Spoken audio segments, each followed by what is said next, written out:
Assalamualaikum, salam Ramadan. Kita bertemu kembali dalam Mutai Edisi Pagi di Sabah Hits Online TV bersama saya Irashina Ilham. Kita teruskan ke tajuk utama pagi ini. Mutiara JRS telah mengagikan 1.500 paket bubur lambu kepada kaki tangan kerajaan dan swasta. Bulan Ramadan bulan yang mulia untuk umat Islam. 50 ketua isi rumah menerima sumbangan di 3 buah kampung.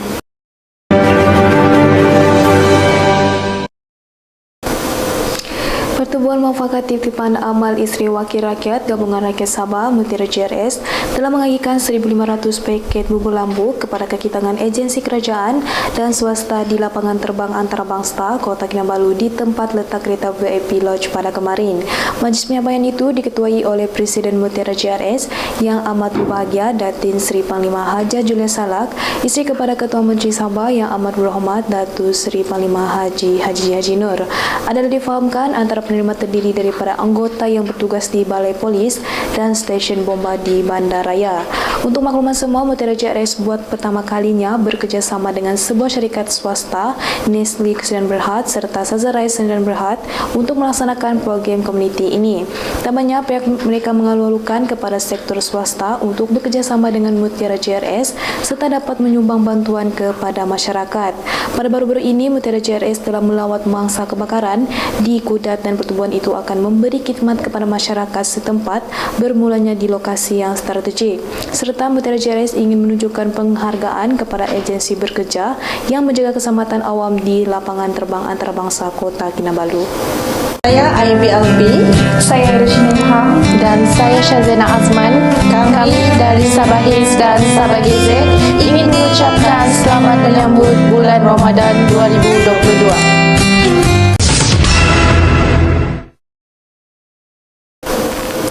Kementerian Pertanian dan Industri Makanan MAFI melaksanakan pelbagai tindakan dan langkah serta menambah baik dasar yang sedia ada untuk memastikan bekalan makanan dapat dirancangkan melalui pertumbuhan industri dan dasar baharu.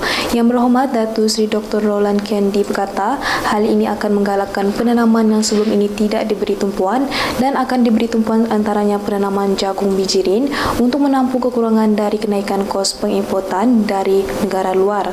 Perbincangan ini telah disampaikan semasa majlis penyampaian sumbangan kepada masjid dan surau kawasan Sugut sepanjang bulan Ramadan di pentas terbuka pejabat daerah kecil Paitan di sini pada kemarin. Tambahnya, sektor ini sebagai penyumbang pertumbuhan ekonomi dan pengeluaran makanan yang mampan dan memastikan sekuriti makanan negara sentiasa terjamin walaupun dalam keadaan faktor dalaman dan luar yang dihadapi oleh negara. Hal ini dapat memberi impak dan rangsangan kepada pengusaha, peladang, peternak dan nelayan bagi mengerjakan aktiviti pengeluaran mereka pada kadar kapasiti yang lebih besar serta dapat mengembalikan sumber pendapatan kalangan peternak, peladang dan juga nelayan di negara ini. Kita kembali selepas ini.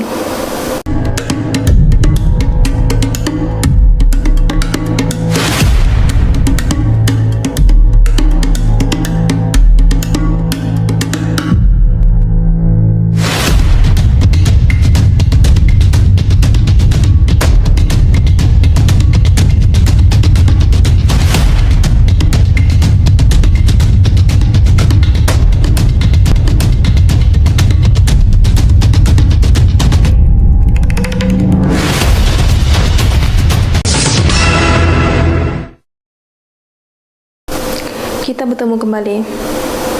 Bulan Ramadan merupakan tempoh masa untuk proses pengukuhan umat Islam yang meliputi perpaduan, kemudian jiwa, pematuhan rukun, kedamaian, kasih sayang dan pembinaan jati diri umat Islam, malah juga penganut agama yang lain. Ketua Bahagian Bersatu Kota Belud Datuk Chaplin berkata, masyarakat perlu mengetepikan perbezaan fahaman politik dan menjadikan bulan Ramadan yang penuh keberkatan ini sebagai medan terbaik mendapatkan hubungan sesama sendiri. Sepanjang bulan Ramadan ini, Chaplin telah mengadakan pertemuan dengan masyarakat dalam kawasan Kota Belud sambil berbuka puasa, solat berjemaah, solat maghrib, solat isyak serta solat sunat tarawih bersama-sama penduduk kampung. Tambahnya antara masjid yang dikunjungi Masjid Kampung Kuala Abai, Masjid Kampung Tambulion, Masjid Kampung Buah Pandai, Masjid Kampung Pintasan Kota Belud. Belud turut mengingatkan kepada masyarakat di kawasan itu supaya berdisiplin diri serta pematuhan segala rukun sepanjang bulan puasa sepatutnya dihayati sepanjang kehidupan demi memertabatkan tamadun kemanusiaan. Allahu Akbar, Allahu Akbar. Jangan lupa berbuka dengan Big Coffee dan sebiji buah kurma. Big Coffee, terasa nikmatnya.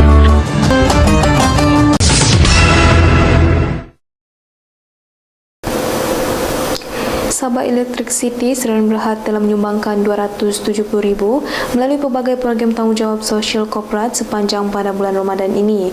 Program penyerahan ini bukan sahaja tertumpu di Kota Kinabalu tetapi juga akan diadakan di daerah lain seperti Tawau, Sandakan, Tuaran, Papar dan Kinabatangan. Ketua Pegawai Eksekutif IR Tan Sri Muhammad Yaakob Jaafar berkata, jumlah sumbangan itu merupakan sebahagian daripada jumlah wakalah zakat SCSB yang bernilai RM893,036. Dengan wakalah zakat ini juga, SESB melalui program Bainati Jannati telah membina 2 buah rumah di Kampung Tanjung Haru Lama dan Kampung Ambawa Kelantuan Papar dengan kos pembinaan rumah sebanyak RM130,700.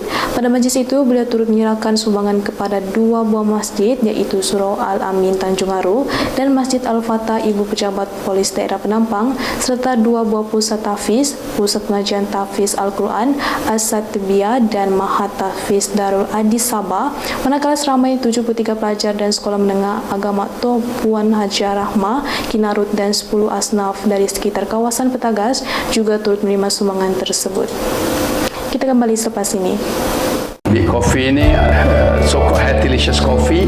Kita nak berubah daripada kopi yang tak sihat kepada kopi sihat. Ianya diadun menggunakan ramuan ubi merah, red beet. Saya rasa pengguna hari ini bijak, mereka boleh Google apa itu red beet atau ubi beet merah yang khasiatnya diakui oleh masyarakat dunia, oleh pakar-pakar, oleh pakar jantung dan sebagainya. So maka Big Coffee diadun sebegitu rupa dengan 40 gram satu sachet dengan aura kopinya, rasanya yang setakat ini ramai meramalkan Big Coffee boleh menjadi kopi Malaysia bertaraf dunia.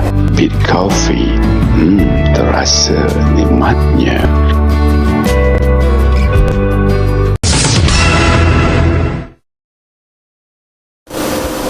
Kita bertemu kembali.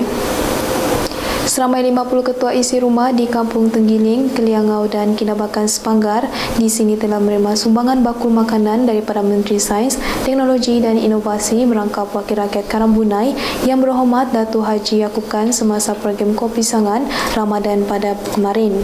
Sumbangan itu telah disampaikan oleh Pengerusi UMNO KDMR Sepanggar dan juga Setiausaha Perhubungan Awam kepada Menteri Sains, Teknologi dan Inovasi Romeo Ansau di majlis yang diadakan di Dewan Terbuka Kampung Tenggiling. Beliau juga telah melawat 5 buah rumah yang didapati bahawa beberapa penduduk yang sedang uzur, ibu tunggal dan orang kurang upaya. Sekian saja berita untuk edisi pagi ini. Saya Rashina Irham, Sabah Hits Online TV.